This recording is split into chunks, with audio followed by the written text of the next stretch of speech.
Good morning, everybody. Hope everybody is doing well today. I'm going to walk through Kubernetes and in particular how to configure and run a Apache Ignite cluster on Kubernetes cluster. Just a quick background on me. I've been in enterprise architecture for over 10 years. I've worked in a few different large-scale domains like fintech, retail, e-commerce, and media. I have a lot of experience on multiple different Java-based platforms. GridGain, of course, is the big one. And then I have experience also with integrations on the MuleSoft platform and automation with the Business Central platform. All those platforms Java-based, and I've done deployments on Kubernetes for different clients, different projects on all of them. So I've got experience, a lot of cloud native Kubernetes, primarily AWS and Azure, just as my background for projects I've worked. And I've done both infrastructure as a service, platform as a service, and then built SaaS applications on top of it. So that's where my background and perspective comes in for using Kubernetes here. The agenda for today is a little bit light over Kubernetes. I think most people know, but I want to talk a little bit about what Kubernetes is and then start to focus on like how it can be used and when it should be used for GridGain. We'll talk about, or Apache Ignite. We'll talk about the resources, different Ignite resources. What does it take, like a minimal deployment? The cloud options, if you want to deploy to the cloud, how does that work? Configuration considerations on getting Ignite properly configured and Kubernetes properly configured so that they work well together. Touch on operators a bit. I definitely want to talk about security and performance. Those are really critical topics, and security in particular is a big deal. And then, of course, we want to have visibility into things, so monitoring and management. Then I've got a little demo for you guys, and of course, we'll cover any questions as Venkat mentioned. So diving into it, with Kubernetes, it's a container orchestration system. Most everybody knows, but I'd like to point out that Kubernetes and the actual container runtime are two different things. So Docker is the actual container runtime that most people use. Kubernetes is agnostic. You don't have to use Docker. You could use Containerd, and I think there's a couple of other ones, but Docker obviously is, industry, most popular in the industry. And so the idea with Kubernetes is when you're deploying in a containerized application, you're going to have, especially in enterprise world, you might have a lot of containers, hundreds or even thousands, and that can become a lot to manage. On top of that, when you're doing your architecture design, you want to think more in terms of your application. You don't want to get bogged down in a lot of the details and focused on like specific infrastructure, storage, networking for each little piece. You want to think about what networking do I need for my application? What kind of access do I need? What kind of security controls do I need? What performance do I need to have? How do I integrate with other applications, both in my cluster and in the bigger ecosystem and the outside world through APIs? This is a really nice fit for Ignite because Ignite is similar in that Ignite is horizontally scales through creating many nodes. And I'll do my best. That's one tricky part on this presentation, or just in general talking about it. A lot of times words have two meanings. So when you talk about Kubernetes, there's a Kubernetes cluster. Kubernetes cluster has worker nodes have pods. And Ignite also has a cluster. So Ignite is a cluster, Ignite has nodes. An Ignite node and Ignite node is not a Kubernetes node. So I'll try to hopefully keep that clear. And when we get to the question section at the end, don't hesitate to ask me, or we can go through that, make sure it's clear, the different pieces. But it's a natural fit for Ignite because Ignite, you want to think about your cluster and not have to manage these individual nodes. In fact, the nodes can be ephemeral. It helps for the fault tolerance. So if for some reason, and it would, infrastructure, you might lose a VM or something if you were in a virtualized environment, or you might lose a container or a pod sometimes in a Kubernetes containerized environment. And so Ignite is already architected to handle that, seamlessly. So they're a natural fit. And Kubernetes then adds a lot of value for your Ignite configuration, and they fit well together architecturally. That being said, Kubernetes does come with its own management overhead. So it's important to think about like your use case, when to use Kubernetes and when not to use it. Kubernetes adds a lot of value for a lot of use cases, a lot of deployments, but it's not always the best way to go. So you want to consider your use case. How much data do you have? How many nodes do you have? Are you dealing with 10 nodes or hundreds or thousands of nodes?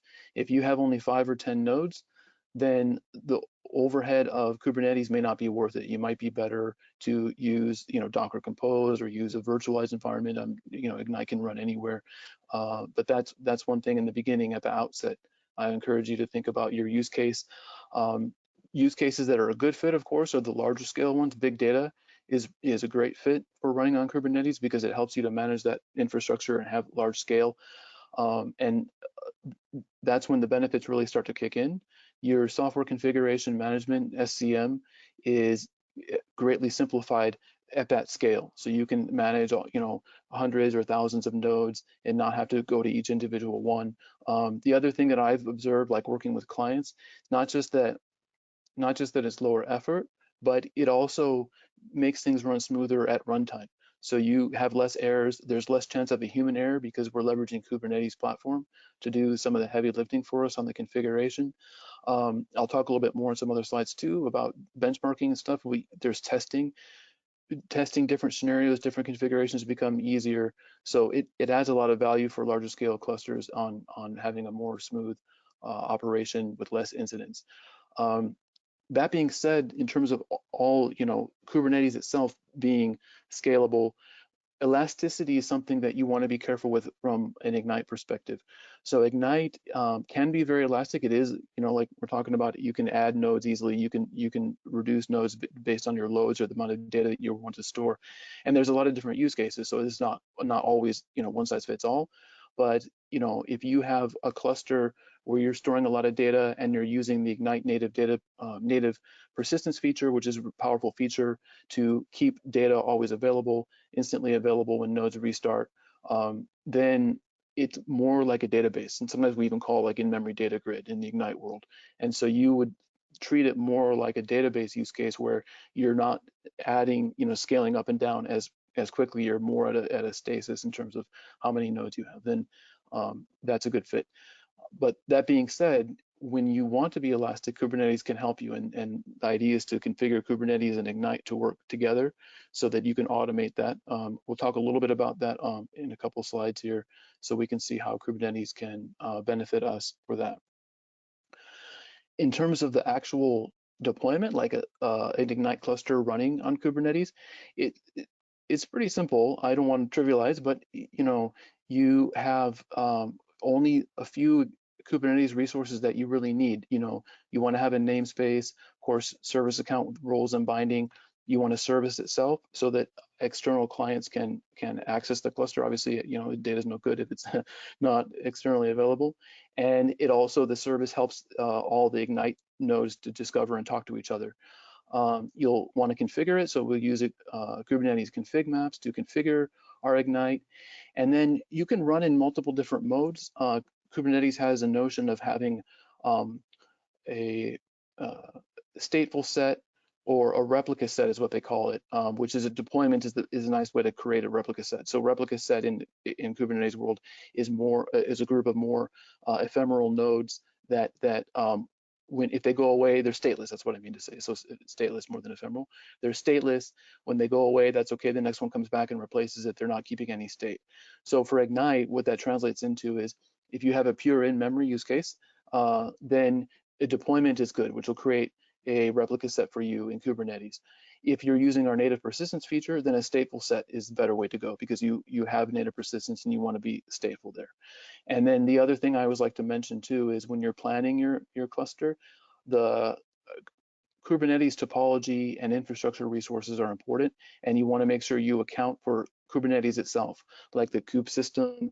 You might want to use Kubernetes dashboard. So those will take some resources. So there's different ways to do it. One common way is you might set up like 1 or 2 dedicated nodes, maybe smaller ones, smaller worker nodes that just host those Kubernetes infrastructure pods, so that your other worker nodes, maybe you have more powerful worker nodes for compute or something, and they can be purely dedicated to running Ignite.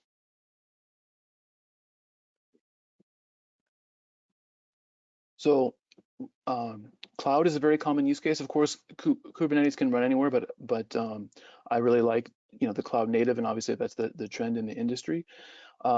We are very agnostic from an Ignite perspective, so we can run in Kubernetes also is. So both together is what I mean to say. So both Ignite and Kubernetes running together, you can run infrastructure as a service, or you can use the platform as a service like EKS or AKS or Google's GCP, GKE, Google Google Kubernetes Engine. So you have a lot of flexibility there, and that's where one of the big benefits of using Kubernetes is you're decoupled, so you're not tightly bound to one provider or another, and that then leads into a nice opportunity for multi-cloud. From a Ignite perspective, there are some really interesting use cases. You can see on our website. I won't go down too much to detail here, but we talk about Digital Integration Hub. And what that does is brings a lot of different data across your enterprise together into one place. So you can run analytics at high speed in memory at real time. And then you can also publish APIs so that clients can access data more seamlessly and of course fast. It helps accelerate your data using this digital integration hub type of strategy. The other interesting thing about that too is with multi-cloud and hybrid is you can make a nice user experience, and that still is referencing data from your backend. So you may have some big backend system, whether it be database or ERP system, and you may have some data that you want to expose on the front end to your maybe a mobile client user experience, but you want to pick and choose what data. You don't want to expose everything, and you want that data to be very fast. If someone's on a mobile phone, they want to get, that should load quickly. So Digital Integration Hub really helps you to achieve that. And it also is good on the business side. User experience is usually one of the faster moving features and functionality from like a business capability perspective. So the business may have a new initiative that comes in and they want to expose additional data or put data together in different ways and then publish that out as the experience. Having the Digital Integration Hub helps you to move fast. You can quickly pick and choose what data that you want to have integrated with your cloud deployment, and then using Kubernetes helps you to make that easier to configure between multiple sites and multiple clusters. There's a feature I won't go in too much on here. We have a feature called data center replication. It's an enterprise feature, but it's worth taking a look at for multi-cloud use cases, because you can have clusters in different clouds or on-prem, and then that data will replicate seamlessly between them, runs in active mode or active passive based on your use case, and so really helps you take advantage. And then of course, the Kubernetes makes it the nice thing about the Kubernetes is you have a more uniform, rationalized configuration, so you don't have to have wildly disparate configuration for, let's say, your on-prem and your AWS or your Azure or wherever you happen to be running. So that's where we get a lot of leverage out of the cloud. In terms of configuring Ignite itself, it's mostly standard. I mean, it's a good thing. It's a standard Ignite configuration. You want to take into consideration some specific things around working with Kubernetes, which we have as part of Apache Ignite open source project. There is a dedicated discovery for, it's kind of a mouthful, but TCP discovery Kubernetes IP finder. But it's really nice. It uses the service that's there, so the nodes can easily find each other. So you don't have to worry about configuring discovery or manually wiring up the networks or keeping some list of nodes as they come and go. It's really smooth and seamless, so that works out. And then of course, when you configure, if you're going to do native persistence, you configure your persistent storage. You can just use the Kubernetes volume mount, so that works out pretty nice. And then we'll see in the demo in a few minutes, when you're configuring Ignite itself, you just can easily use the Kubernetes config maps to configure Ignite, as well as auxiliary configurations like log4j. And you don't have to use log4j. There's plenty of logging options out there, but if that's a common one that people use, but you can configure that with Kubernetes config maps. One consideration about Ignite configuration is that I see with my clients, it works a lot better, excuse me, when they use DDL to configure the actual caches. And I'll show you that in the demo. Ignite is very flexible. You can configure individual caches using XML or using programmatic like Java, and you can also use DDL. And I find that the DDL is an easier way to manage the Ignite caches, because especially in Kubernetes, because you don't want to have to be pushing out new config maps every time. I mean, you can, but it's a little more cumbersome to do it that way, and I find that the DDL is a nice way to go. we have, this is coming soon, so I just want to touch on it. We have an operator. When it comes to Kubernetes, you do have the resources we saw. There's not too many in terms of Ignite, but that is different moving pieces. And then the cluster itself at runtime, you might want to do scaling, or you might want to upgrade, like do a rolling upgrade and things like that. So those are things for sure you can do just with Kubernetes out of the box. But you have to manage multiple resources, and then you'd probably automate that with some CI/CD pipeline. Operators help make that a lot easier, and operators are just a fundamental Kubernetes feature that you can use to manage your infrastructure on Kubernetes. And then GridGain is actively developing our own Kubernetes operator. So I just want to mention that it's coming soon. It's not available yet, but something to keep on our radar. Security, of course, is a big deal. I have a lot of experience in fintech domain and retail, where customer information. So security is really a big deal. Nice thing is that Kubernetes does have already a good security model. Everything is based on role-based access control, and then you can use that. It's kind of following best practices in Kubernetes world to apply least privilege is the right approach there. And this is pretty standard. I mean, even if you were doing something else, like you were doing like, physical server configuration or virtualized, you always want to follow these, but it's the same for Kubernetes. So you want to make sure to leverage the Kubernetes configuration capabilities and leverage their RBAC. The other thing to keep in mind, sometimes it's not something that people think of right away, is think about SSH access. You may or may not need it, but that's something that if you don't, it's nice to turn it off if it's possible. It may not always be, but something to think about. Another thing I like to talk about is namespaces. Strictly speaking, namespaces are not really have anything to do with security in and of themselves, but they really help make everything else more easy to set up and make sure you're not making some kind of mistake. So I strongly recommend using namespaces, not just to organize all your Kubernetes resources, but it also really helps make the security easier, because what namespace everything is under, and you can control it a little bit better, organize it, and auditing and all that stuff. Of course, you want to manage your secrets properly. There's built-in secret management capabilities in Kubernetes, so that is important to leverage those. Network policies, another one, it may or may not be okay depending on your use case, but out of the box, all your pods in your Kubernetes cluster can talk to each other freely. So that may be what you want, it may not be what you want. So something to think about in the beginning is what network policies you want, not just from the outside world, of course, ingress is important, but for the way the nodes talking to each other as well. I also like to bring up storage. If you're using Ignite native persistence, sometimes it's not obvious that there's kind of a possible risk with storage, because it's external to the Kubernetes cluster most of the time, especially like in our world, we would typically use some other, like if we're in the cloud, we use some cloud-backed storage and not use the local storage of the node to store the data from the pod. I'm not talking about the Kubernetes node, but we would have some backing storage that we would use for our persistent data, but that's external. The cluster could come and go. The Kubernetes cluster, I mean to say, could come or go. And also the way that access all has to be controlled. So that's something else, security perspective is important to keep in mind, that storage is an extra component, and how those are integrated is important. From a pure Kubernetes perspective, image common vulnerability is also another big thing that you want to keep in mind. Fortunately for Ignite, if you grab the Ignite official images, those are going to be low risk for you, because those are all scanned, but it's from a Kubernetes perspective, you always want to keep an eye on that. And leverage Kubernetes, follow Kubernetes. There's plenty of documentation out there. I won't go too much more deep dive, but following the Kubernetes best practices will definitely you'll get a lot of mileage out of that. For performance, Ignite itself is agnostic. One question I get a lot from my clients is Ignite faster on a physical server, or faster in VM, or faster in Kubernetes? It's pretty much the same everywhere.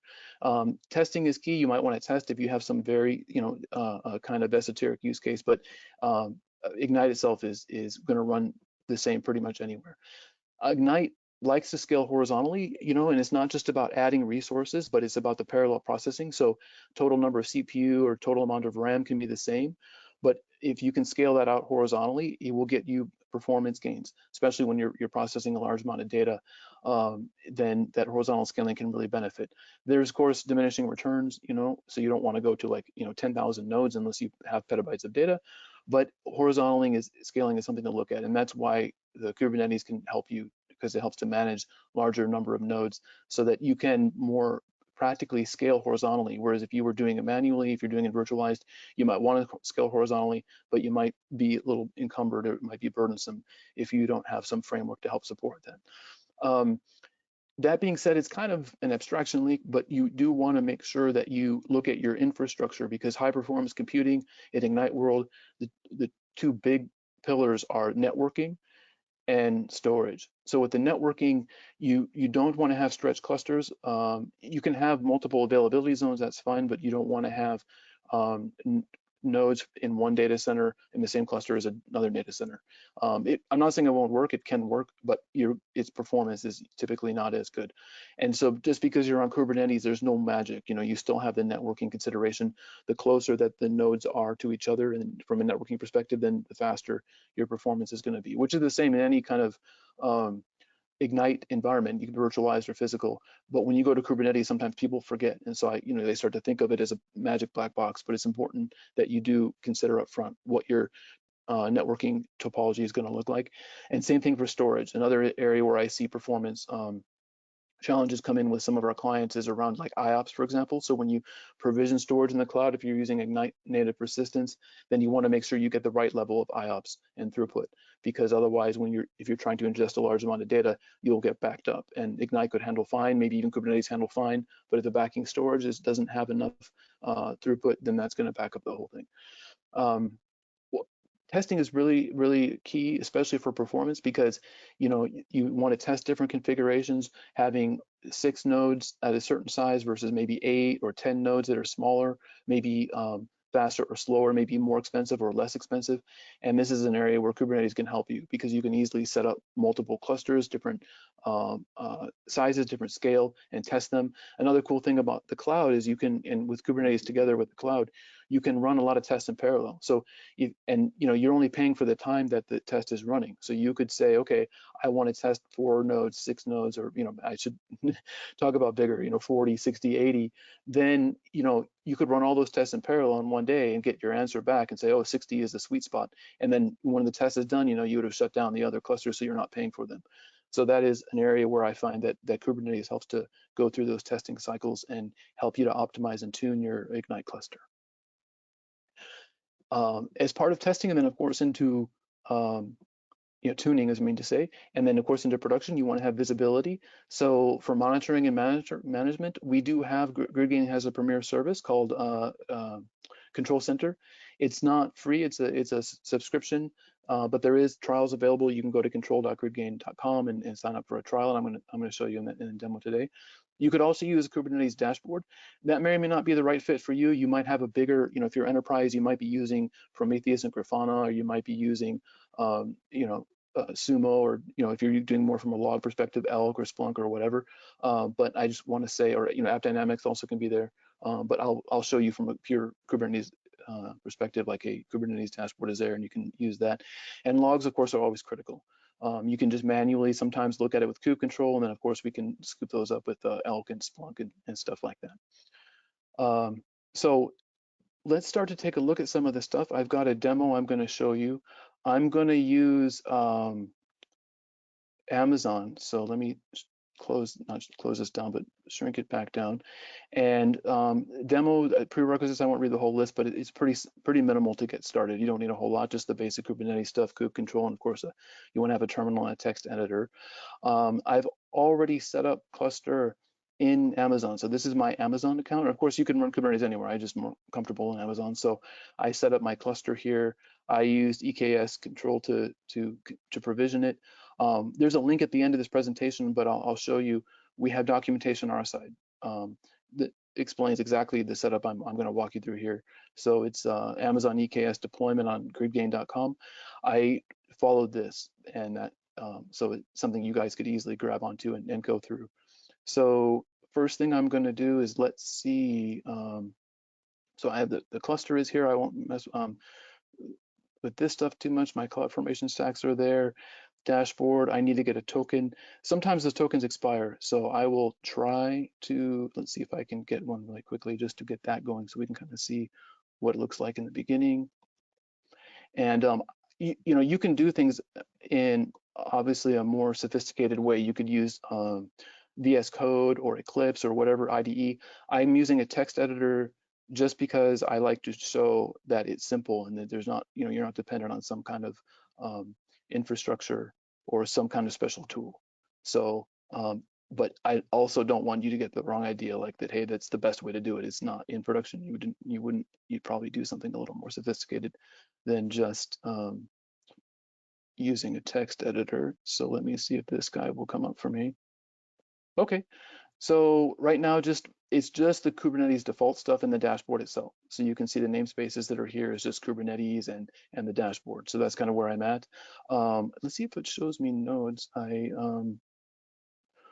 wanted to say, yeah, just so you guys can see, I have 3 nodes. So I set up a cluster with 3 nodes, kind of like I was talking before. I'm gonna, and I'll show you in just a minute here, I'm gonna set up my Ignite nodes to take 1 CPU each, and each of these nodes has like 2 available, but that means I couldn't run 2 full ones on one, which is good. I want to spread out. And then I also wanted to have one available just so Kubernetes could schedule like its own pods, its management pods and stuff on another one. So that's why I did 3 worker nodes, even though I'm only going to schedule 2 Ignite nodes. The nodes thing, nodes and nodes. Okay, so first thing that you want to do is create a namespace. And like I said, I'm doing all this manually. You could definitely automate this. And CI/CD is definitely possible with the, you know, all the different tools that are out there based on your enterprise and what you like to use. You can automate everything, whatever I'm doing here. So I just want to show you so you get, you know, more of a feel for exactly what it is that we're building out here. So I created my namespace. My role binding, let me show you that. So here's my configuration Kubernetes. So I'm going to set up a service account for GridGain. I don't need a whole lot of permissions. I'm just going to give him access on pods and endpoints to get, list, and watch. And then, of course, the role binding there. So I'll run this, and I'm going to run this. I think I did it before, so these might already be there because I had prepped this demo. So yeah, those are created and unchanged, so that's fine. But at least those are there. And then, like we said, you want to have a service. Let me quickly show you that guy. So setting up a service, you can set up a lot of different ports. I mean, depending on your infrastructure, there's ports or you may not want to. You may not want REST. So you might, if you're not using REST, of course, you would take these away. You don't want to expose ports you're not using. So you can configure your ports on your service. And then that Kubernetes discovery IP finder also uses the service so nodes can find each other. So that having the service is good for that as well. So I'm going to create the service. Okay, service created. And then now there's a 2 config maps. Let me show you those. The first one I'm going to show you is the main one for Ignite. And this is a standard Ignite configuration. So you could be running on physical servers or virtualized. Your Ignite configuration from the Spring XML perspective is going to look the same like this. Very simple. That's what I like about it. I want to put my logger, so I'm going to add config. I'll show you in just a second the logger. And then discovery, of course, is like we've been talking about, going to use the Ignite's built-in Kubernetes IP finder that's available. So I'm going to create this config map. Okay, and then the next one. Oh, log4j. So this is just out of the box. When you download, if you go and take a look at our default install for Apache Ignite, it comes with an example log4j2 configuration, and that's what I'm using here. So nothing too fancy there. Well, and then last is the deployment itself. So I'm going to put out, I'm going to do an in-memory. So I don't want to use a stateful set. I'm going to use a replica set. I'm going to use a deployment resource because it's easier to configure replica sets that way. And then I'm going to say for now, I just want 2 nodes. And I'm going to also, I can specify the image version. I'm going to use Ignite Community, and this is kind of a side note, but I recommend GridGain Community for everybody. Community is free. The GridGain Community Edition is totally free. You can use as much as you want. It's binary compatible to Apache Ignite. There's nothing Ignite can do that GridGain Community can't do. But community gets updated a little bit faster. It comes from GridGain. It gets updated pretty much once a month, and don't hold me to that, but roughly. Whereas Apache Ignite is part of the Apache Software Foundation, which is definitely a good thing, but it's a slower roll because it's got to go and get approved, all the pull requests and all that good stuff. So I always recommend everybody to use GridGain community straight away. It's I think everything to gain and nothing to lose. In terms of resources, like I said, I'm just going to ask for one full CPU. That obviously would vary based on your use case, if you're compute intensive or you're not. And then also depending on your topology. So you might want to have a lot of smaller nodes with 1 or 2 or 4, or whatever it is, versus, you could also have scale vertical if you want based on your use case, but that's how you set that up. There's some environment stuff. This is Ignite specific. So Ignite has a bunch of optional libraries that you can enable, like a REST HTTP, the control center, tracing, all that good stuff. Of course, the Kubernetes you would definitely want to have. So you can configure this environment variable. Ignite, when it starts, will pick up on that and enable all these libraries for me. You want to tell it where the configuration is, and of course, it's this path goes down to my volume. So I'm saying, file and then GridGain config. It's going to go and create this mount path, and then I'm just using config map volumes because that's all I need here is config map volumes to bring in those config maps I just created. So then those will be there on available to the pod through that volume mount. And then JVM, there's a lot more you could do with JVM. You might want to do your memory, memory minimum, maximum, and a lot of other stuff you can tune on the JVM. I'm just keeping it simple here. And then ports. I think I might even have, so ports. So these are some of the common ports you need. You can add more or less. If you don't want REST, you take that away. So things like that, just like we were talking about least minimum privilege and security and stuff like that. So you can control it from here from Ignite perspective. But again, I want to slow down a bit. You want to control it from an Ignite perspective to be sure, but from a security perspective, also you might want to consider what you then have configured on open internally and on your service, so that you don't have unused ports open and unnecessary ports and stuff like that. So I just want to put those two pieces together. Okay, so now let me create the deployment. This is what's actually going to create the Ignite cluster, and it should happen pretty quick. Let's see what's going on here.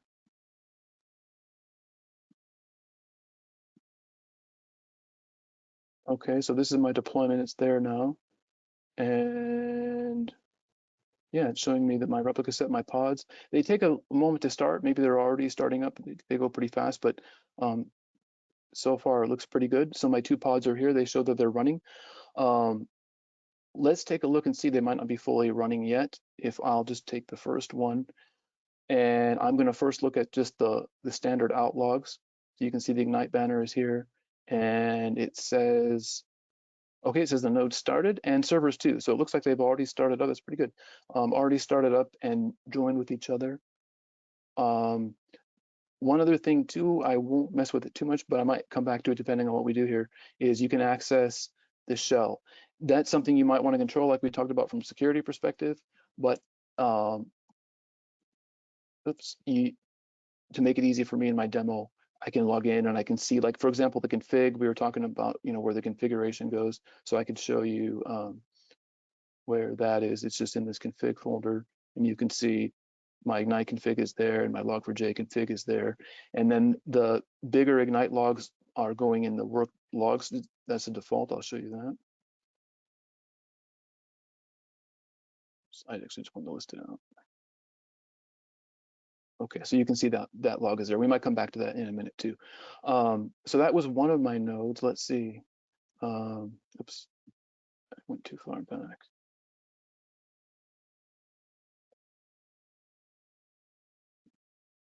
Oh, no, there we go. This is where I want to go. Yeah.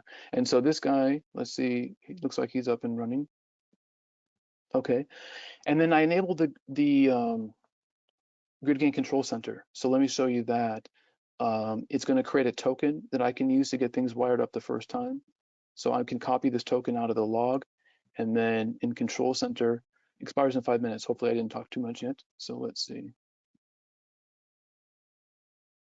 Okay, it's there. So here's my 2 nodes, and it's, new cluster is empty, so there's no caches.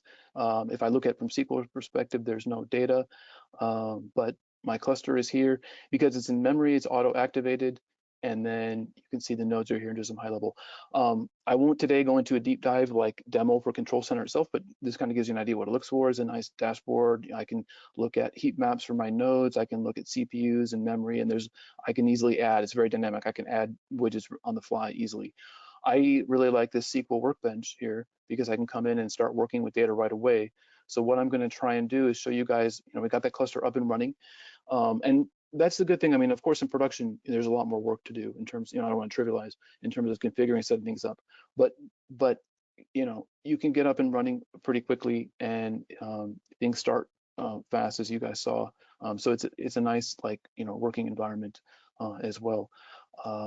Okay, so what I'm going to try to do is, like I was talking earlier, I like to use DDL for my cache configuration, so I'm going to do it that way. So I'm going to create just kind of a simple table. Okay, so my table is there, and there it is. So you can see I got that there.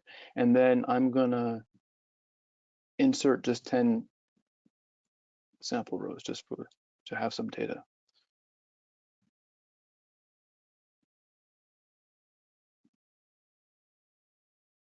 Okay, so all those inserted, so my cluster's up and running. I can add data.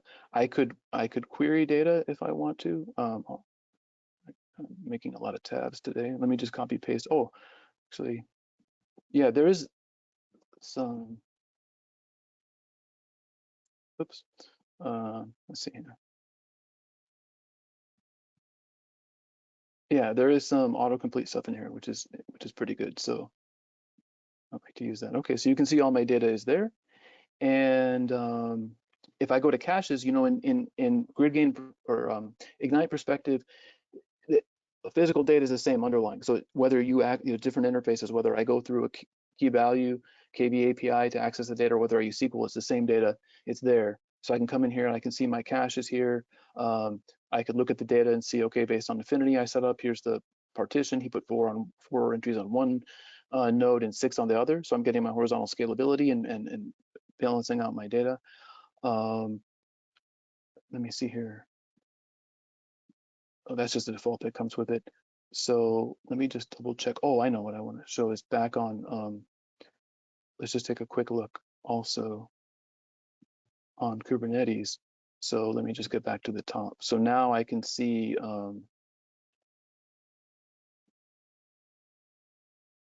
let's start from the top, just to kind of circle back. So I've got my deployment, and then this replica set with these pods, and I can monitor everything in here. I kept things a little bit simple.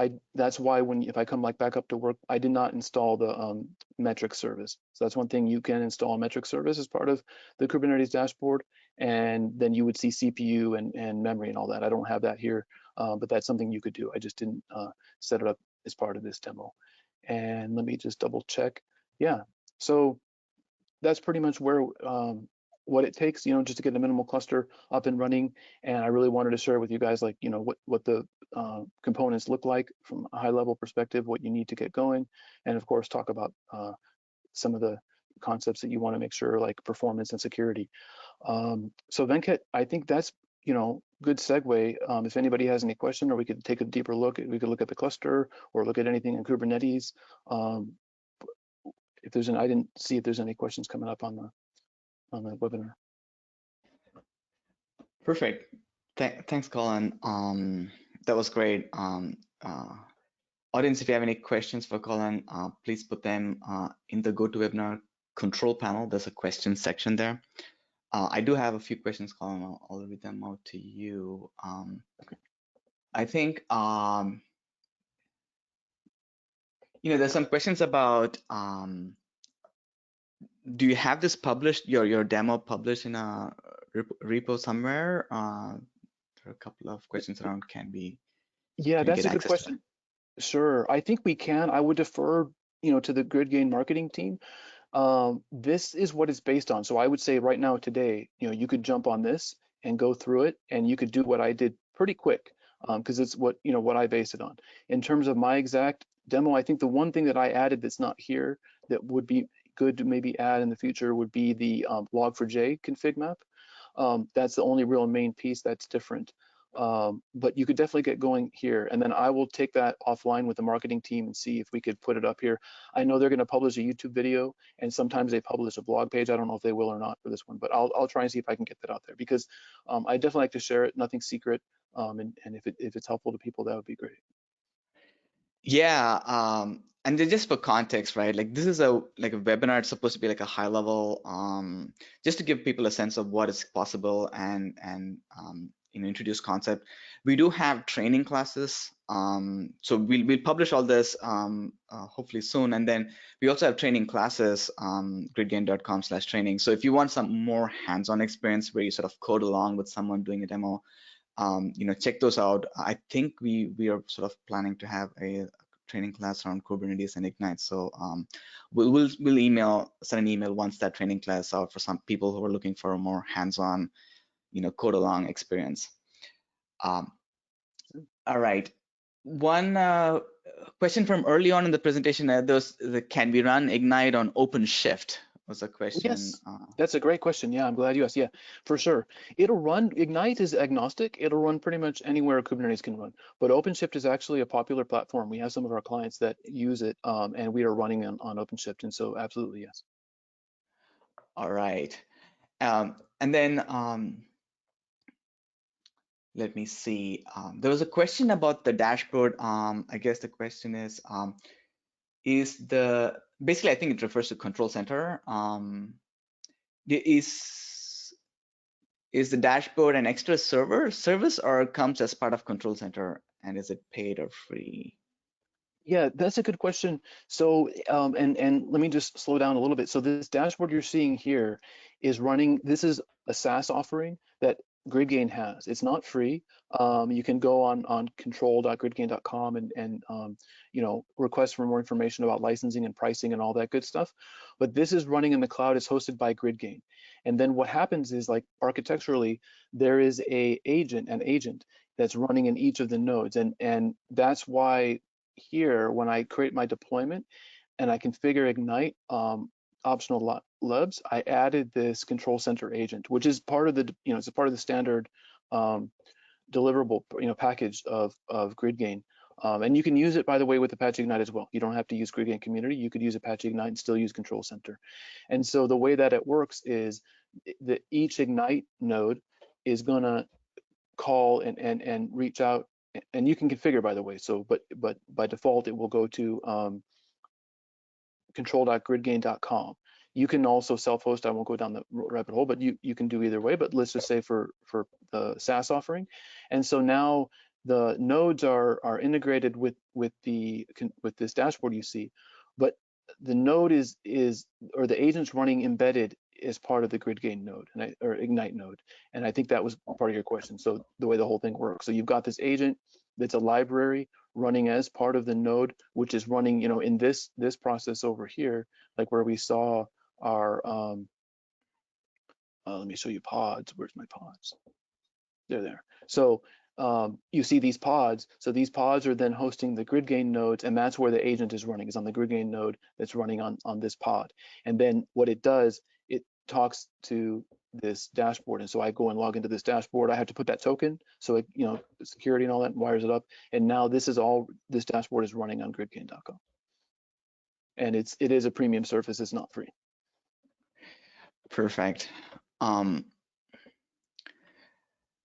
So there is a question about scaling.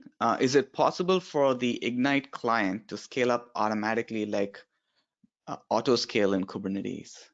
Yes, autoscale is definitely possible. It depends on the use case, so I'll try to keep it at a high level here. Auto scaling, like on a higher frequency, is usually more for like in-memory kind of use cases. If you're doing native persistence, then you're probably in a use case, typically where you're not needing to scale as much. Like a database, you can scale, of course, but you're probably not scaling like every hour or something like that. But short answer is yes, you can do it. There some considerations. So when you talk about scaling, you want to think about auto scaling at both the pod level, which is the grid gain nodes, and then also your worker node, Kubernetes I'm talking. So your Kubernetes worker nodes, because you want to make sure you have enough resources to host the number of Ignite pods that you want to have. And of course, you can manage that. Like there's different ways of auto scaling at both levels, and you can use, based on like in other words, if you try to, like you saw what I did just for the demo, I said, okay, each pod's got to have one CPU. If I tried to schedule like 10 of them, if I said replica is 10, then you would see in the Kubernetes dashboard, you would have seen like, okay, I have a bunch of pods that are pending. I say, why are my pods pending? Because there's not enough nodes. So to do auto scaling, just keep in mind, you want to handle both, like the Kubernetes infrastructure to give you enough resources, and then the Ignite pods that you want to have. And then the other thing that's important to think about from a purely Ignite perspective is around baseline topology. For an in-memory scenario, it's not, you want to be mindful of it because every time you add nodes, the data is going to redistribute, but it happens pretty quick, and there's, that your topology should be designed to handle the amount of auto scaling you're going to do. So that's a use case where sometimes it's better to have more smaller nodes if you're scaling, because smaller nodes can rebalance easier. If you're doing persistent data, more like an in-memory data grid, but backed by disk, then the baseline topology rebalancing can take more time, just in relative terms. And so you want to keep that in mind. Like if you scale up 2 nodes, make sure that they rebalance. And also there's a script and there's some automation that you can do what you need to do on the Ignite side to say, okay, if I'm adding nodes, make sure they join the cluster, and not just join the cluster, because automatically they will do that, but then make sure that they get added to the baseline topology. Or if you're going to scale back down, make sure that you rebaseline first before those other nodes go away. Otherwise you would lose data. It's all pretty standard Ignite stuff, but just be aware, like put those pieces together, and don't hesitate to reach out. I mean, it's hard to go a little bit deeper on this call, but I'd love to, talk through that with you a little bit more and help you understand like some of those nuances and whatnot.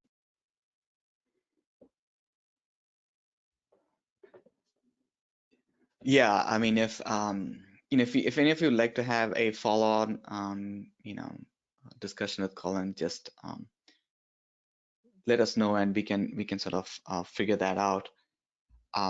We have a number of questions actually, which is great. One of the questions, next question is, what's the difference between your Kubernetes operator and other deployment tools like Helm that we are using?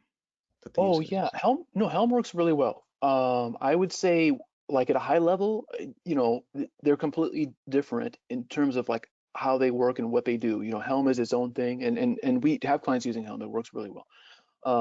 Operator is a different way of doing things. It's pretty new.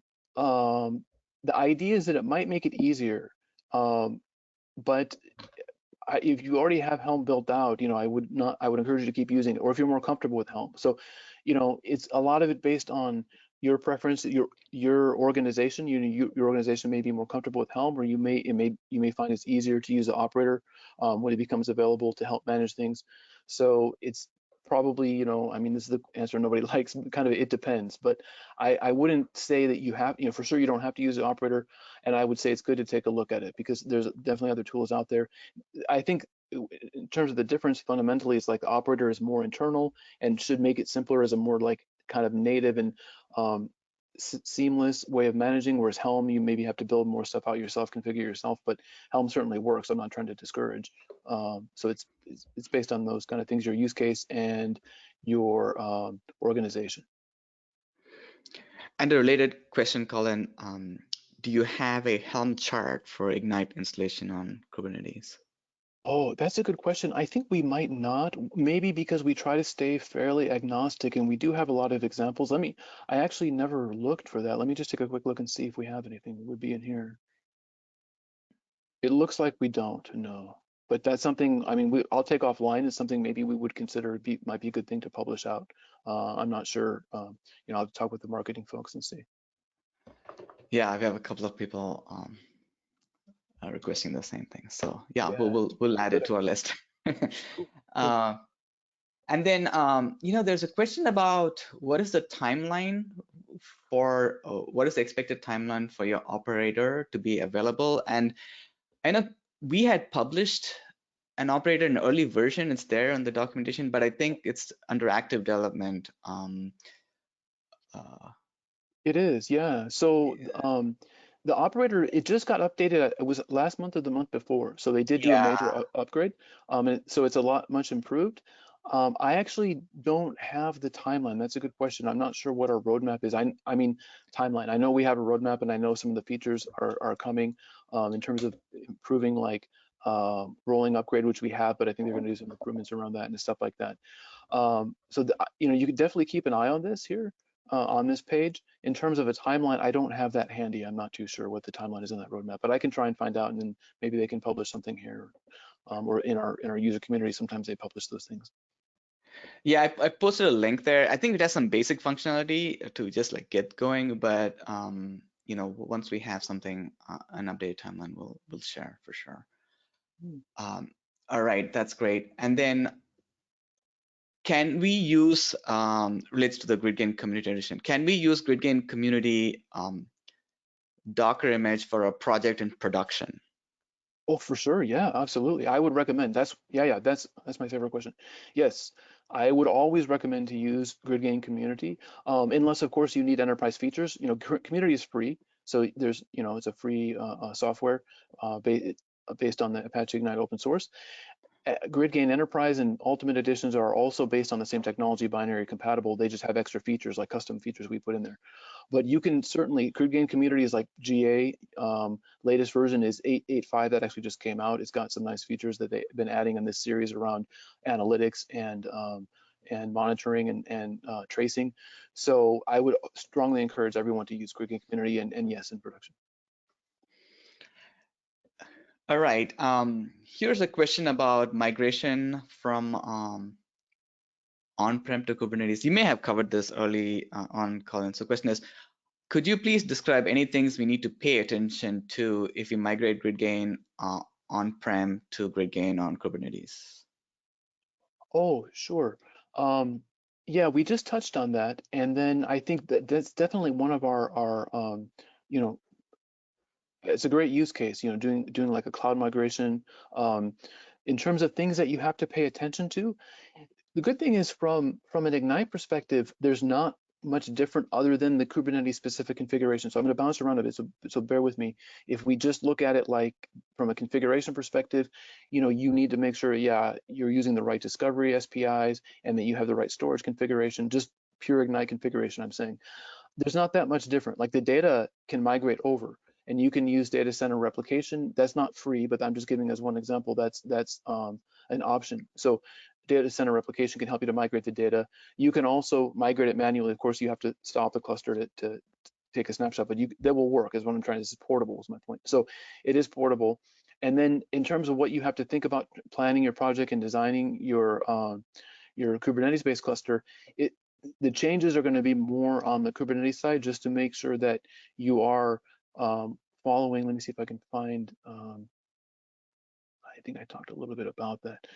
Kubernetes specific things like around security and your network policies, your storage, all those kind of things. So it's building out Kubernetes for the first time, making sure that Kubernetes is configured properly for your cluster and for your use case. But actually, my actual migrating of Ignite is going to be very straightforward.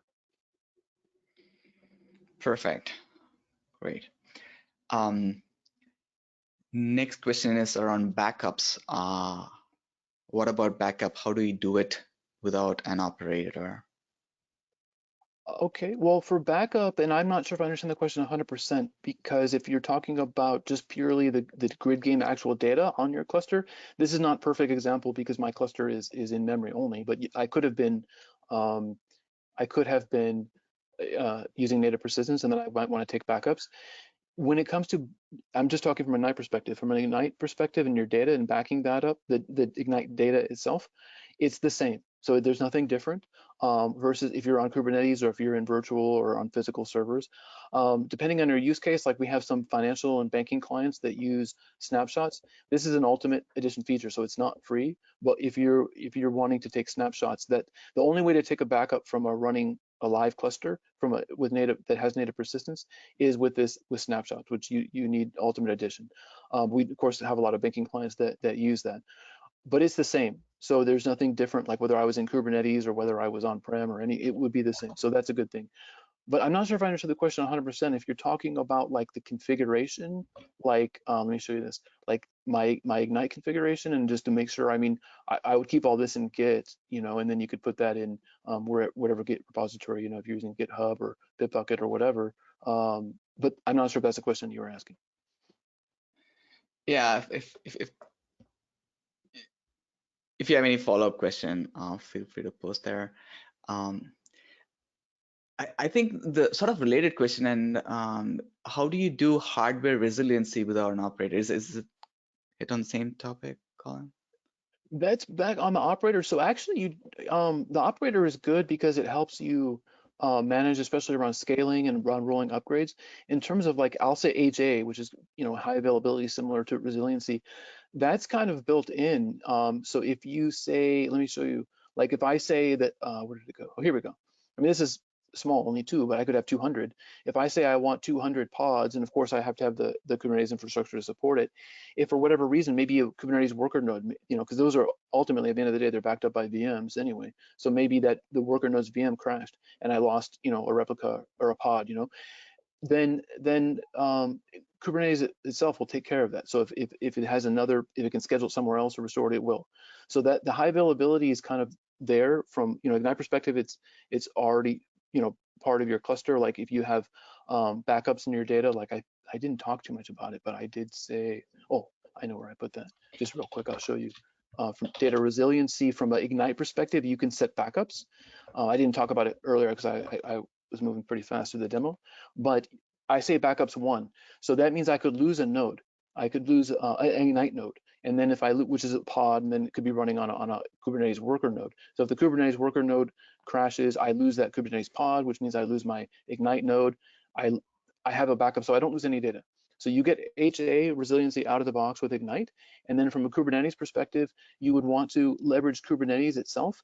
And just depending on the complexity of your cluster, whether replica sets here work, you might want to have monitoring and management on the underlying infrastructure. And that would depend a lot on your use case, where you're hosting. If you're in Azure or if you're on OpenShift, then you might handle that and configure that different ways. And it's related to what we talked about earlier in terms of even like auto scaling. There's the multiple layers. You scaling your Kubernetes worker nodes and then scaling your pods in conjunction. Same thing for resiliency. The operator itself today doesn't do anything too much special around that, but it's not really needed from an Ignite perspective. From a Kubernetes perspective, it's not adding that. I think that's a roadmap thing to hopefully improve that a little bit. But the state of capabilities today around the operator doesn't do a whole lot extra towards resiliency. But Ignite itself is super resilient, so that's good. The Kubernetes you would do in a standard Kubernetes kind of a way. Operator is very new in beta coming out. It will definitely grow over time and start to help us more in that area. So that's all the time we have, folks. Thanks for joining us. Colin, thanks for the presentation. Thank you. Thanks a lot, Venkat, for facilitating, and thanks everybody for joining. I really appreciate the questions too. It's nice, very nice to have interactive session. I enjoy it much more. Thank you. All right. Thanks, everyone.